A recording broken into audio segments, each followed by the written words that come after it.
Final call کا فیصلہ کس کا تھا؟ بسم اللہ الرحمن الرحیم۔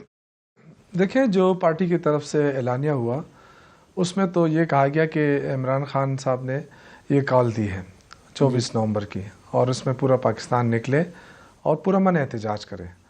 تو کال خان صاحب کی تھی، اور اس پہ باقی چیزیں جو طے کرنی تھی وہ پارٹی نے کرنی تھی کہ کیا روٹ اختیار کیا جائے، کہاں جائے، کیسے جائے، باقی چیزیں آپ کو پتہ ہے کہ پولیٹیکل پارٹیز کرتی ہیں جی، اور بہت کامیاب رہا۔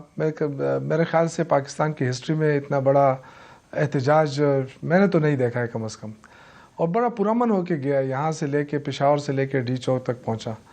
لیکن بدقسمتی تھی کہ ڈی چوک میں کوئی کسی کو نہیں پتا تھا، نہ علی امین گڈھاپور صاحب کو پتا تھا، نہ کسی ایک عام ورکر کو پتا تھا کہ وہاں جا کے گولیاں چلیں گی۔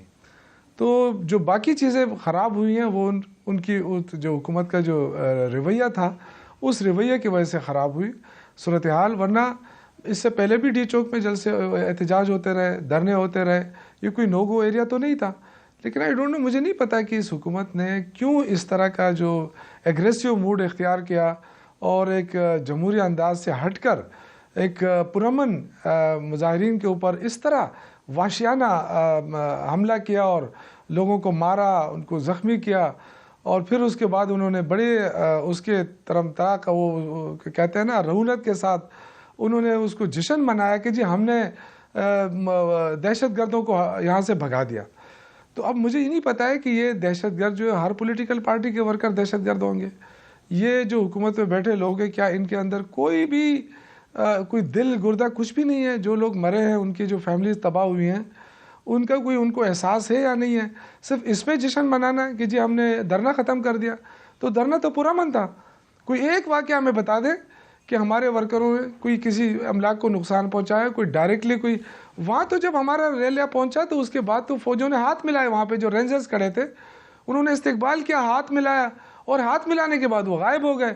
اس کے بعد جو دوسری فورس آئی اور اس کی وجہ سے جو حالات خراب ہوئے، تو اب یہ دیکھنا پڑے گا کہ حکومت کا جو رویہ ہے وہ تو کہیں سیاسی نہیں لگا۔ نہیں، حکومت بہت سیاسی تو نہیں تھا، لیکن یہ وہ تو عدالت کا بھی فیصلہ تھا کہ ڈی چوک اور ریڈ زون اور ان علاقوں میں جلسے نہیں ہوں گے، اور حکومت کا بھی فیصلہ تھا کہ ڈی چوک میں جلسہ نہیں ہونے دیں گے۔ تو جب دوسری جگہ دی جا رہی تھی سنجانی کی، پشاور موڑ کی، تو وہاں پہ کیوں نہیں کیا گیا؟ ڈی چوک میں کیا رکھا ہے؟ جی یہ بالکل، یہ آپ کی بات اس پہ یہاں تک تو میں ٹھیک ہے کہ آپ کا یہ کہنا کہ جی سنجرانی میں ہو جاتا ہے، کسی اور جگہ ہو جاتا ہے، یہ تو پارٹی کا اندرونی معاملہ تھا، پارٹی کو کرنا چاہیے تھا۔ اور بیرسٹر سیف اور گور صاحب کے مطابق کہ عمران خان نے بھی کہہ دیا تھا کہ آپ سنجرانی میں کرنا چاہتے ہیں یا سنجرانی سے کہیں بھی گورنمنٹ اگر کوئی جگہ مختص کرتی ہے تو کوئی مذائقہ نہیں، آپ کہیں پہ بھی کر سکتے ہیں۔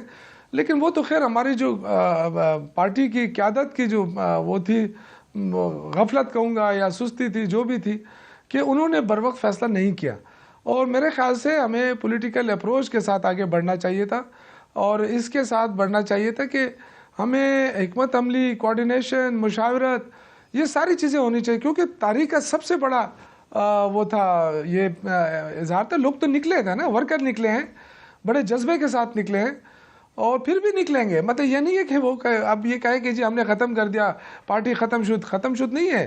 اس سے پہلے بھی آپ دیکھیں عمران خان جب ہم ڈی چوک جا رہے تھے، راستے میں انہوں نے ختم کر دیا تھا کہ جی بس آج دھرنا ختم کر دیں، اس وقت بھی یہ لوگ کہتے رہے کہ جی یہ تو بس ختم ہو گئی پارٹی۔ الحمدللہ پارٹی ختم نہیں ہوتی، لیکن دیکھیں یہ حکومت جو ہے ورکروں کے جذبات کے ساتھ نہ کھیلے، اپروچ کرے۔ ہم سے غلطیاں ہوئی ہیں، بالکل ہمیں ماننا چاہیے کھلے دل سے کہ ہمارے اندر کوئی کوارڈینیشن نہیں تھی، مشاورت نہیں تھی، اور کسی جو بڑے بڑے لیڈرز تھے وہ سامنے بھی نہیں آئے، نظر بھی نہیں آئے، لیکن وہ ہمارے پارٹی کا اندرونی معاملہ ہے، وہ بالکل پارٹی کے اندر ان کا غلطیوں کا تو ذکر کریں گے کہ اس دھرنے میں پنجاب کی لیڈرشپ یا ایون خیبر پختونخوا کی لیڈرشپ، وزیر اعلیٰ اور بشرا بی بی کے سوا کوئی اور کیوں نظر نہیں آیا؟ دیکھیں یہی تو پارٹی پوچھ رہی ہے ان سے، اور پوچھ گچھ ہوگی پارٹی کے اندر۔ میں نے کل بھی معلومات کی ہے کہ جو سیاسی پارٹی کا اجلاس ہوا ہے سیاسی کمیٹی کا، اس میں بہت کافی اس میں ڈسکشن ہوئی ہے اور یہ پوچھا گیا ایک دوسرے پہ کہ جی آپ کیوں نہیں تھے. بالکل, اور یہ ہونا چاہیے کیونکہ جو ورکرز ہیں وہ عمران خان کے ساتھ کھڑے ہیں, ان کی ایک اس پہ وہ جیسے اعلان کرتے ہیں ورکر نکل آتے ہیں. تو تھوڑا سا سنجیدہ مرکزی لیڈرشپ کو بھی ہونا چاہیے تھا. ہیں بڑے شریف لوگ, اکرم راجہ صاحب ہو گئے, گور صاحب, بڑے نفیس لوگ ہیں, لیکن پولیٹیکل اپروچ جو ہوتی ہے نا یہ بڑی لازمی ہے. اگر ہم بر وقت فیصلے نہیں کر سکتے سیاست کے اندر تو اس سے نقصان ہوتا ہے. اور آپ نے پنجاب کی بات کی, پنجاب میں تو ماشاء اللہ ہے, پنجاب میں تو ہر جگہ کنٹینر لگے تھے, پنجاب میں ہر جگہ ہر راستہ بند کیا ہوا تھا, اتنی دہشت پھیلائی ہوئی ہے وہاں پہ, لوگوں کے گھروں پہ چھاپے مارے جا رہے ہیں, یعنی ایک تباہی مچائی ہوئی. وہاں تو سیاسی کلچر ہی ختم ہو گیا ہے. لیکن پھر بھی میں اگین کہوں گا کہ لیڈرشپ کو نکلنا چاہیے تھا. نکلتے وہاں جہاں کنٹینر تھے وہیں پہ رک جاتے, وہیں پہ دھرنا دے دیتے. ہمیں قبول ہوتا, ہم کہتے کہ ٹھیک ہے وہاں نکلیں. لیکن یہ آپ کی بات درست ہے, بہت سارے لوگ آئے بھی ہیں لیکن زیادہ تر ورکر آئے ہیں. لیکن خیبر پختونخوا کے لیڈر جو زیادہ کنسرن تھا شوکت صاحب, ادھر تو کوئی خیبر پختونخوا کی سائڈ پہ تو کوئی کنٹینر نہیں تھا, اور اگر علی امین اور بشرا بی بی یہاں تک پہنچ سکتے تھے تو وہ بھی پہنچ سکتے تھے. تو ان کے ساتھ کنٹینر پہ وہ لوگ کیوں نظر نہیں آئے, آپ جیسے پرانے لیڈر کیوں نظر نہیں آئے؟ دیکھیں میرے خیال سے یہ تو پارٹی ان سے پوچھ سکتی ہے, اور عمران خان ان سے پوچھ سکتا ہے, ان کو جواب دہ ہونا پڑے گا. کیونکہ اتنا بڑا میں آپ کو ایک بات بتاؤں کہ میری نظر میں یہ سب سے کامیاب ہمارا مظاہرہ تھا, اور میرے یہ خیال تھا کہ ہم اس میں سے جو 4 پوائنٹس ہیں اس میں سے کچھ پوائنٹس ہم حاصل کر لیں گے. اور وہ کیسے, حکومت پہلے سے 2 دن پہلے سے وہ بند کر چکی تھی, پاکستان پورا بند تھا, حکومت کے اوپر بہت بڑا پریشر تھا.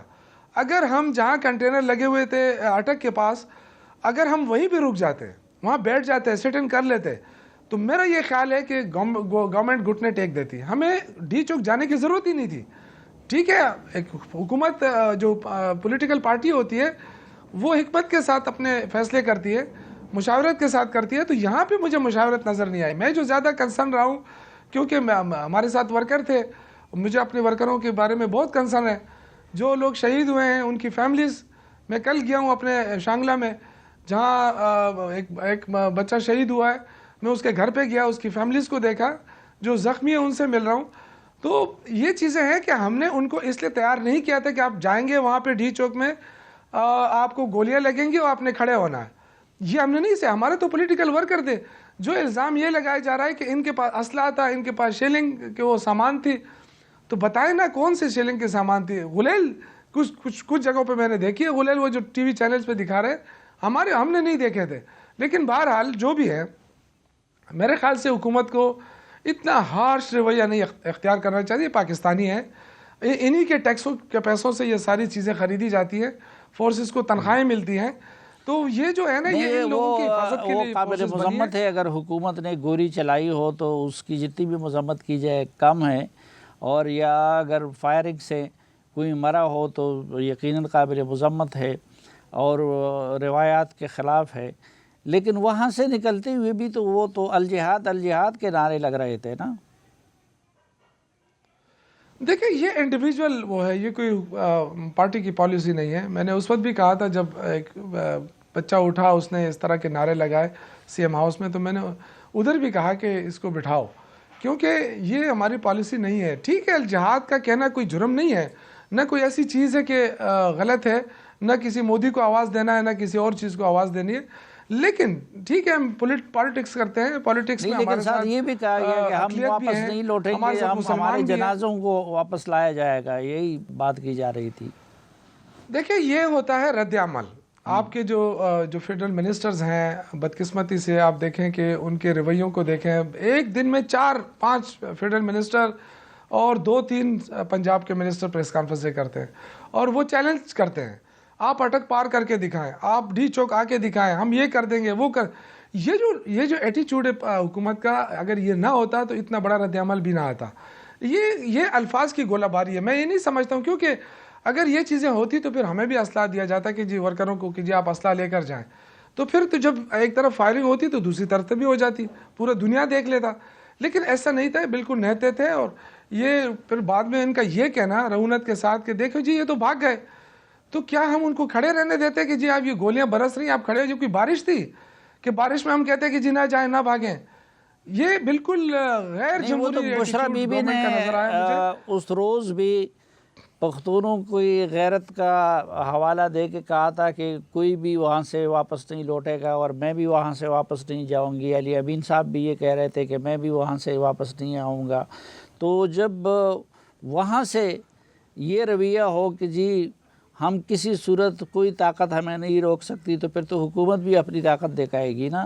تو وہ رویہ بھی غلط نہیں تھا کہ جب یہ کہا جاتا ہے.